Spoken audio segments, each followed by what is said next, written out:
When my husband Shawn returned home, his presence always seemed to bring a cloud of unhappiness. He immediately began venting his frustrations on me, despite having already eaten dinner and claiming he didn't need it. His suit and bag lay scattered on the floor, a clear sign of his agitation. Reluctantly, I started cleaning up after him. As I picked up his suit jacket, a piece of paper fell out. It was a completed divorce form, signed by Shawn. Shocked and trembling, I realized that Shawn was considering divorcing me.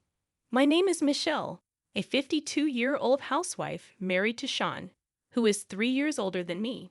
We've been together for over 2 decades. My naturally shy nature has often made me an easy target for others to take advantage of.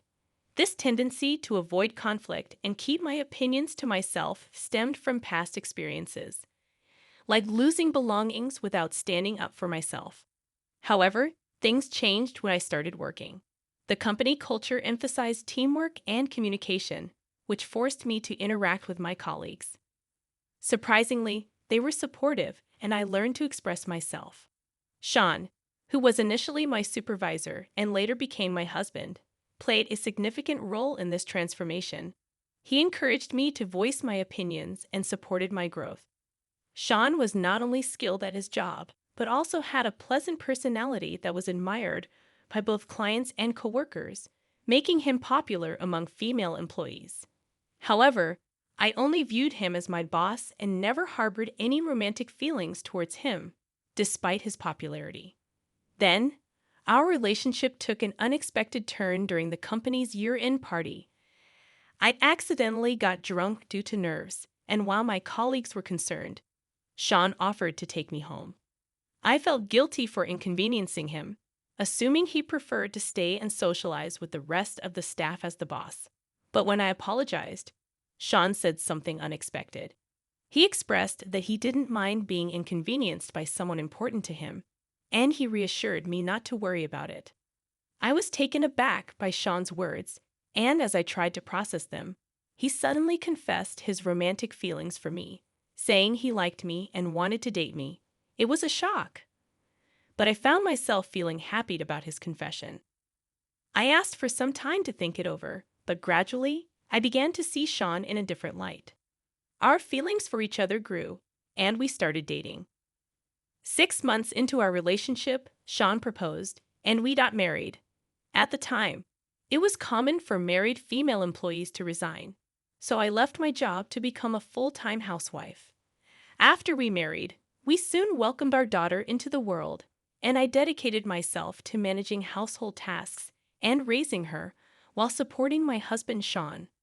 I put a lot of effort into taking care of our home and nurturing our daughter, and I took pride in my parenting abilities. However, after more than 20 years of marriage, I began to notice a significant change in Shawn's attitude towards me. It seemed like he no longer saw me as his wife, especially evident in his sighs and constant irritability whenever he came home from work.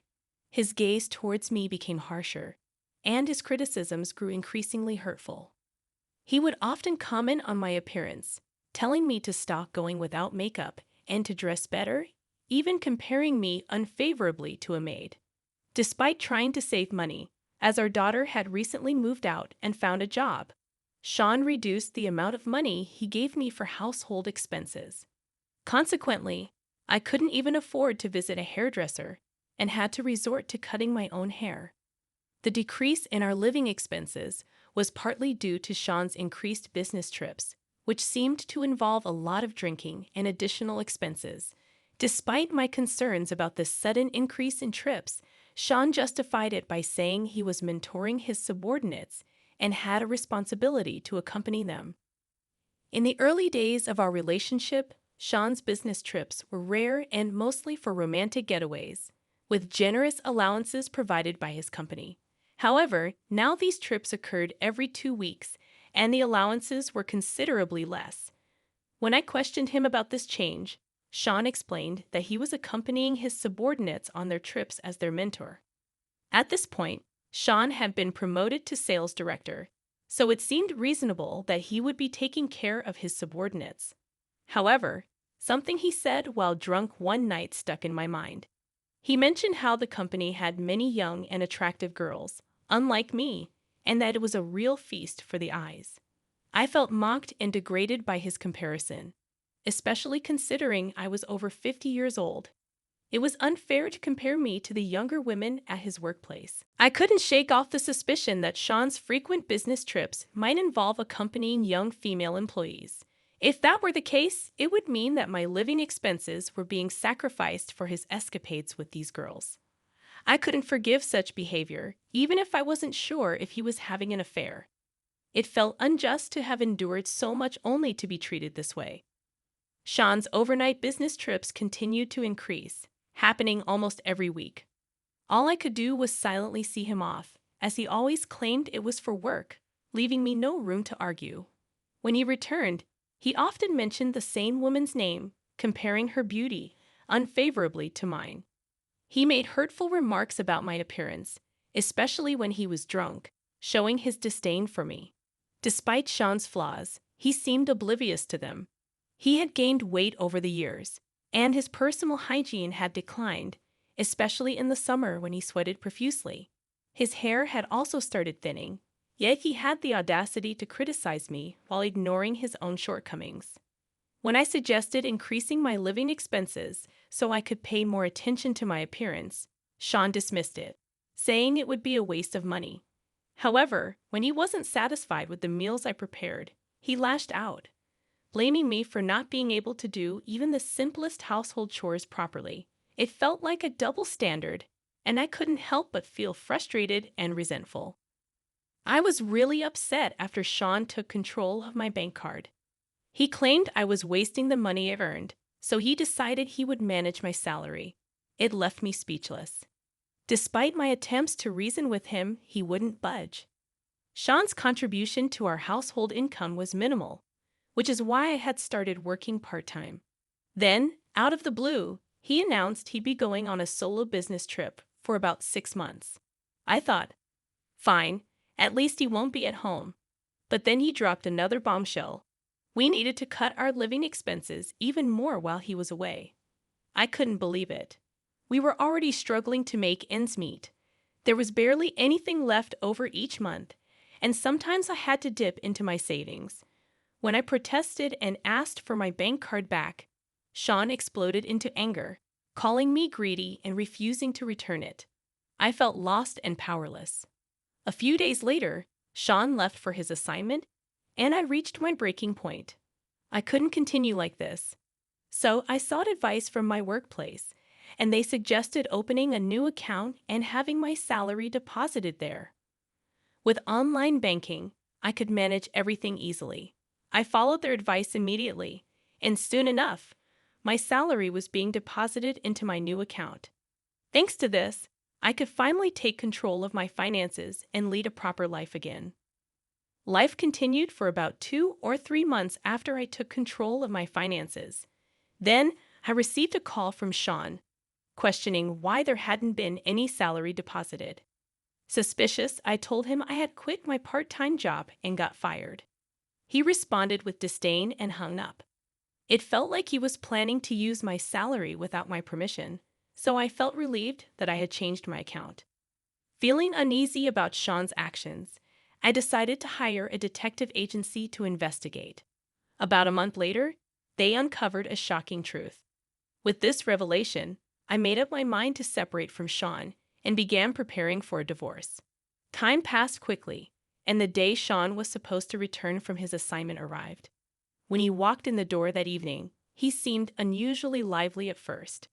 However, his mood soared as soon as he saw me, and he began taking out his frustrations on me. Despite my inner fury, I maintained a calm facade and welcomed him back.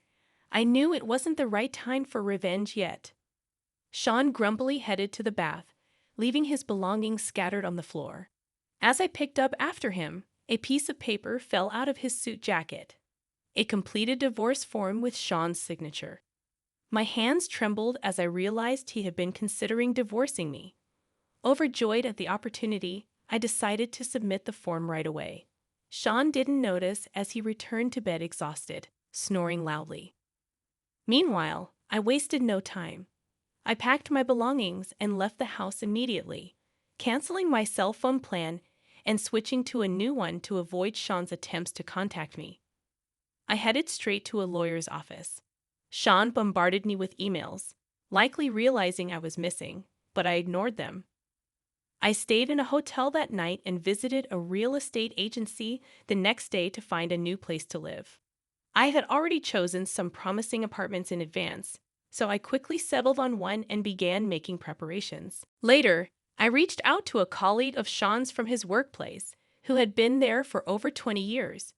She responded promptly, and I shared the shocking news of Shawn's affair with a subordinate named Nicole, along with his deceit about taking sick leave to care for me.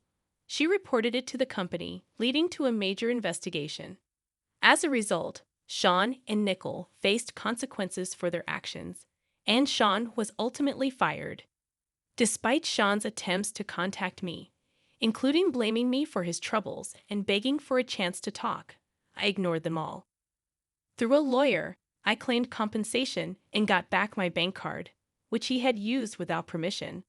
Shawn's life took a sharp downturn from being a well-off man with a respectable position to an unemployed middle-aged man overnight. His affair partner left him, and he even blamed me for that, but I paid no heed to his words. Recently, I became a full-time employee at the company where I had previously worked part-time. I'm focusing on my career, staying connected with my daughter, and enjoying meals out together. From now on, I plan to savor my single life to the fullest, both at work and in my personal life.